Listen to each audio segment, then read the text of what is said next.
Hello my dear, I welcome you on this YouTube channel current India and world.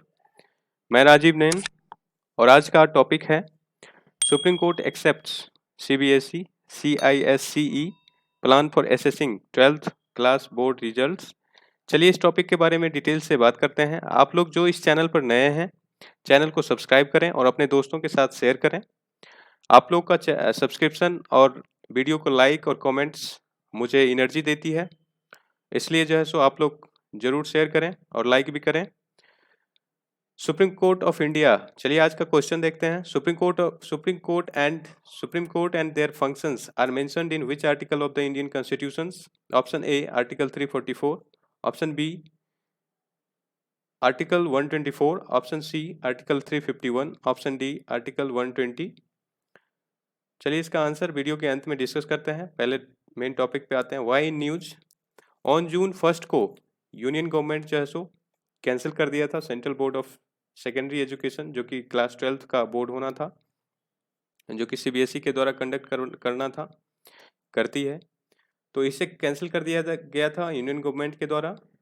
तो इसका जो है सो जो पेंडेमिक इंडिया में जो भयावह रूप लिया था, सेकेंड वेव, उसके चलते ये जो है सो उसी के साथ साथ आपको सीबीएसई को देखते हुए और भी जो बोर्ड थे, CISCE council for the Indian school certificate examination, ये बोर्ड भी जो थे वो भी कैंसिल कर दिए थे, और भी बोर्ड जो थे जो भी होंगे।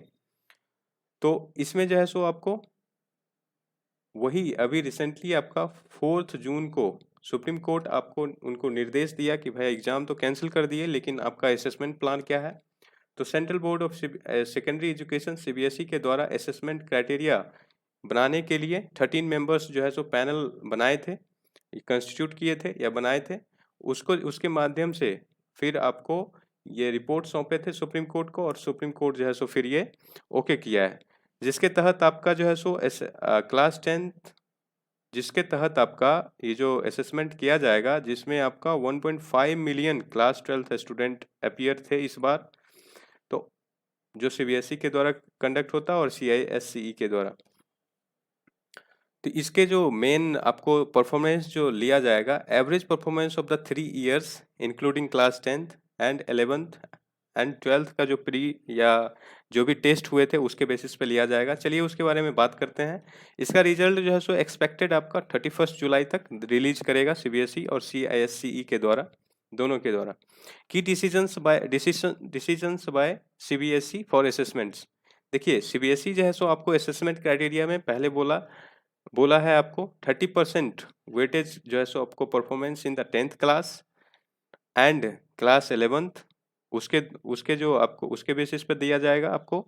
और 40% जो है सो क्लास 12th में जो आपका प्री हुआ था या फिर मिड टर्म हुआ था, pre board exam, mid term हो गया या फिर यूनिट टेस्ट हुआ, उसके बेसिस पे आपको ये परफॉर्मेंस 40% देगा क्लास 12th का। Theory marks for class 12th जो है सो आपको जो बनाया जाएगा वो आपको यूनिट टेस्ट, मिड टर्म या प्री बोर्ड एग्जाम जो क्लास 12 का हुआ था उसके बेसिस पर। सुप्रीम कोर्ट जो है सो सीबीएसई को या जो भी बोर्ड थे उनको बोले कि भाई आप एक ग्रीवेंस भी ले सकते हैं, पब्लिक से आप ओपिनियन ले सकते हैं, क्या किया जाए। और उनको तो सुप्रीम कोर्ट बोले कि मुझे ये आइडिया पसंद है आपका, और इसलिए इसको ओके भी कर दिए थे, लेकिन फिर भी बोले थे कि आप ग्रीवेंस ले सकते हैं, public grievance. About result committee, ये जो आपको central board of secondary education CBSE बोला है कि आपको हर एक स्कूल में आपको जो है सो रिजल्ट कमिटी बनाया जाएगा, जिसका मेंबर होंगे प्रिंसिपल जो कि हेड होंगे, 2 सीनियर टीचर्स होंगे and 2 teachers from neighbouring schools. जो दो जो है सो स्कूल्स के बगल मतलब कोई भी स्कूल है वहाँ से होंगे टीचर उस कमिटी में। और वो जो हैं आपको, और ये कमिटी को, ये जो सीबीएसई बोर्ड है उसके द्वारा कमिटी को ये फ्रीडम दिया गया है कि आप क्लास 12th का वेटेज जब तैयार कर रहे होंगे तो आप जो है सो मिड टर्म, यूनिट टेस्ट और आपका प्री बोर्ड है, या तो आप सभी का एवरेज ले लीजिए मार्क्स का, वेटेड मार्क्स का एवरेज, या फिर आपको किसी एक का लेकर के भी आप एसेस कर सकते हैं। ये उनको फ्रीडम दिया है। क्लास 10th थ्योरी मार्क्स आपको जो है सो ये जो है सो आपको क्लास 10th थ्योरी मार्क्स आपको जो लिया गया है, जिसमें आपको क्या किया जाएगा, आपको 5 की सब्जेक्ट्स जो था उसमें से 3 जो है, 3 जो आपको सब्जेक्ट है मेन सब्जेक्ट, उसका जो है सो परफॉर्मेंस आपके परफॉर्मेंस के बेसिस को जो है सो ये आपको सीबीएसई जो है सो रिकॉग्नाइज करेगा, जो बेस्ट होगा उसका एवरेज लेंगे ये। जिससे ये देखिए क्लास 10th को इसलिए बनाया गया कि मान लीजिए इसमें आपको कोई स्कूल जो है सो क्लास 10th में जो ये जो मार्क्स जो फाइनल ईयर्स का एग्जामिनेशन हुआ है आपका बोर्ड एग्जामिनेशन, उसके मार्क्स का जो है सो ये एवरेज करेंगे। इससे जो है सो आपको ये मान लीजिए कोई जो है सो बढ़ा चढ़ा करके नंबर अगर स्कूल देता है तो ये करने में उनको नहीं होगा, इसलिए इसको जो है सो बेस बनाया गया है। ये देखिए की डिसीजंस बाय CISCE के द्वारा जो लिया गया है उसमें देखिए scaled scaled score from class 11th and 12th class test का इसका जो है सो 60% आपको ये वेटेज देंगे 11th एंड 12th क्लास का। Percentage subject project and practical work जिसका जो है सो 30% ये वैल्यू देंगे या वेटेज देंगे, और क्लास 10th बोर्ड का ये जो है सो 10% वैल्यू देंगे। तो ये इनका जो है सो असेसमेंट क्राइटेरिया मुझे अच्छा लगा, और सीबीएसई का भी ठीक है, ऐसा नहीं है कि वो भी बहुत अच्छा मतलब असेसमेंट क्राइटेरिया बनाया है। सीबीएसई भी अपना अनुसार काम करती है, और सीआईएससी का अपना काम करने का तरीका है। मार्किंग स्कीम आईएससी जो है सो आपको ये मार्किंग स्कीम कैसे देगा, तो ये देख लीजिए। ये जो है सो क्लास 11th में आपका जितने भी फाइनल एग्जाम क्लास 11th का हुआ और क्लास टेस्ट का जितना भी एग्जाम हुआ है उसका ये एवरेज निकालेंगे। एवरेज मार्क्स आपका ऑब्टेन करेंगे जो क्लास 12th में आपका जो भी प्री बोर्ड एग्जामिनेशन हुआ या फिर क्लास टेस्ट हुआ है उसका निकालेंगे। फिर जो है सो उसको कंपाइल करके उसका जो है सो वो 60% लेकर के वो मार्क्स बनाएंगे उसको। दिस सब्जेक्ट आपको जो 11th और 12th में सेम होना चाहिए आपका। एवरेज मार्क्स आपको 10th में जो है सो 10th का जो मार्क्स है उसका इवेल्यूशन करेगा, आपको एवरेज मार्क्स लेगा वो। और historical performance of the past 6 years का आपका एकेडमिक रिकॉर्ड्स आपको देखा जाएगा। सीबीएसई वहीं आपको एकेडमिक रिकॉर्ड्स आपका 3 ईयर्स का देखेगा। तो ये जो है सो ये CISCE के द्वारा आपको पास्ट 6 ईयर्स का एकेडमिक रिकॉर्ड्स देखा जाएगा कि स्टूडेंट कैसा परफॉर्मेंस दे रहे थे उसको बेसिस पे। Why class 10th standard for assessment, देखिए क्लास 10th आपको स्टैंडर्ड असेसमेंट के लिए इसलिए लिया गया कि आपको जो है सो ये एक स्टैंडर्डाइज टेस्ट है आपका। इससे पहले आप कोई क्लास 12th जो बोर्ड देंगे उनका उससे पहले कोई बोर्ड एग्जाम इस तरह का हुआ नहीं था, इसलिए इसको जैसे एक पैमाना बनाया गया है क्लास 10th को स्टैंडर्ड का। देखिए इसके बारे में बहुत सारे एक्सपर्ट्स का कहना है।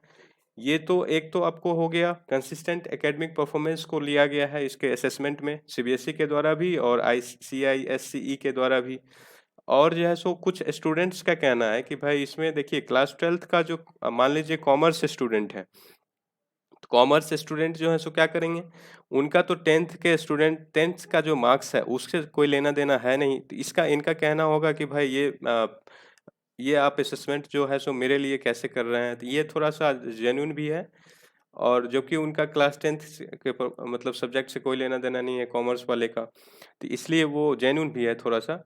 और आपको जो है सो एक चीज़ और है कि ये स्टूडेंट्स लोग का कहना है कि हाँ क्लास 11th में जो है सो मेरा जो है सो उस पर ध्यान नहीं दिए क्योंकि बोर्ड होना नहीं था उसका, तो इस कारण से उसका भी इम्पैक्ट होगा स्टूडेंट्स के ऊपर, सीरियसली नहीं लिए थे। नेक्स्ट आ जाइए।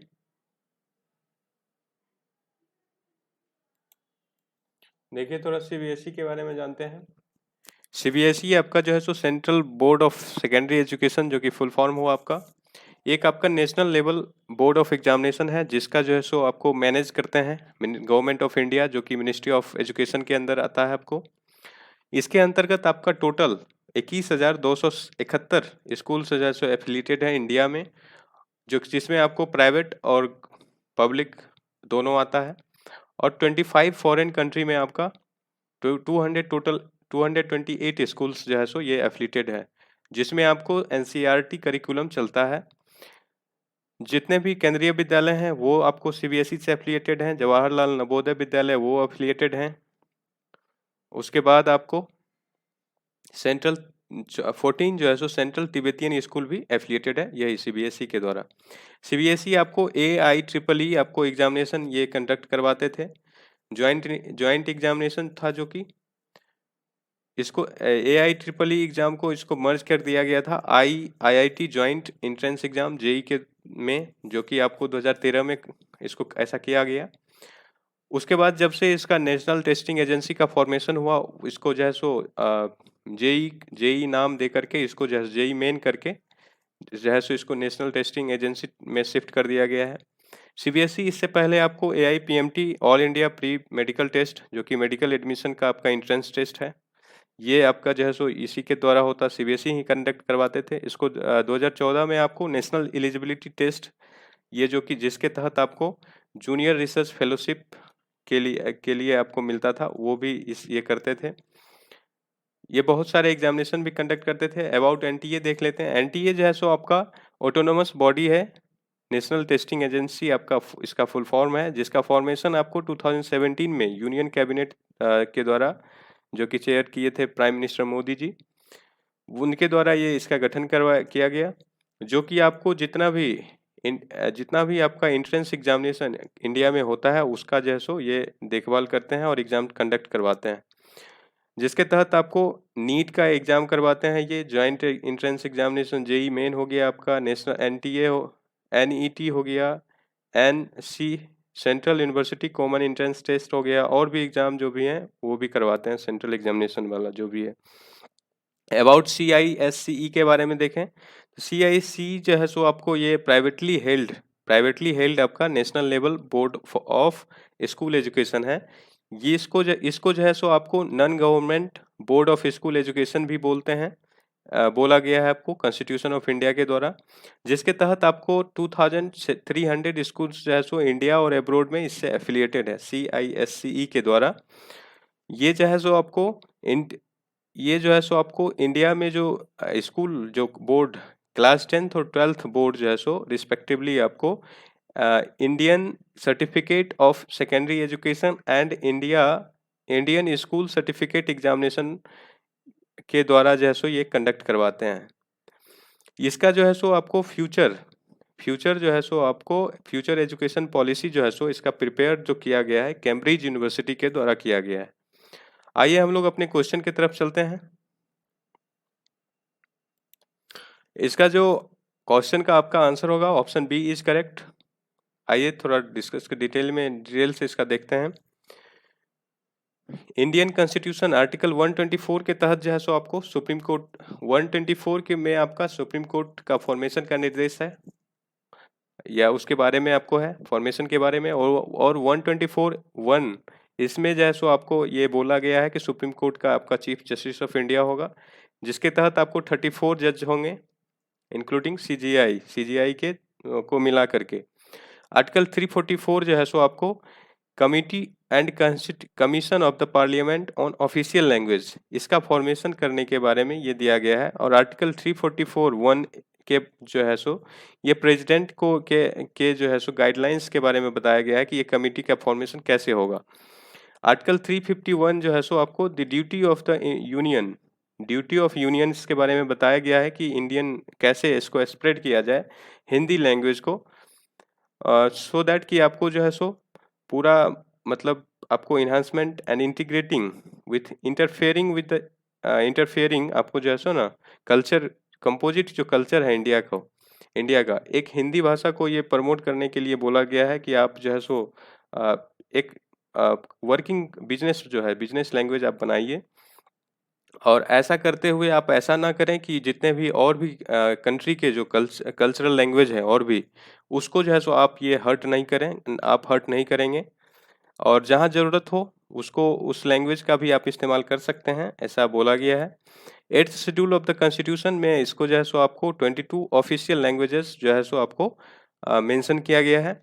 ये जो रिसेंटली आपको जो है सो ये चल रहा था, इस मुहिम चल रहा था ट्विटर पर, टूलू जो है सो ये आपका एक लैंग्वेज था, इसको जो है सो ऑफिशियल लैंग्वेज बनाने का मांग उठ रहा है, जो कि आपको 1.8 मिलियंस पीपल्स के द्वारा ये भाषा बोला जाता है, जो आपको coastal Karnataka and parts of Kerala यहाँ बोला जाता है। इसमें आपको ऑफिशियल 8th शेड्यूल में आपका ये देखिए, ये जो टूलू लैंग्वेज है, ये टूलू लैंग्वेज आपको पंच द्रविड़ भाषा जो है, 5 जो है prominent language of South India, इसके इसका एक ये मेन है, जिसमें आपका फोर्थ आ जाता है। फोर्थ जो मेन है उसमें देखिए ये पांचवा, ये भी मेन था, पांचवा था टुलु, और फोर देखिए कौन कौन है। तमिल तमिल हो गया, कन्नाडा हो गया, मलयालम हो गया एंड तेलुगु, ये फोर था। और फाइव जैसे टुलु था जो कि prominent language of South India था। आर्टिकल 120 जो है सो ये आपको language to be used in parliaments के बारे में बताता है। हिंदी और इंग्लिश को जो है सो यूज करने के लिए बोला गया है। Transacted business in parliament transacted in Hindi और इंग्लिश। लेकिन जो चेयरमैन है या फिर स्पीकर हैं, चेयरमैन यानी राज्यसभा और स्पीकर लोकसभा, वो जो है सो और भी भाषा में जिनको उनको दिक्कत होता है अगर हिंदी और इंग्लिश में, तो वो लोकल भाषा भी यूज कर सकते हैं, मदर टंग भी।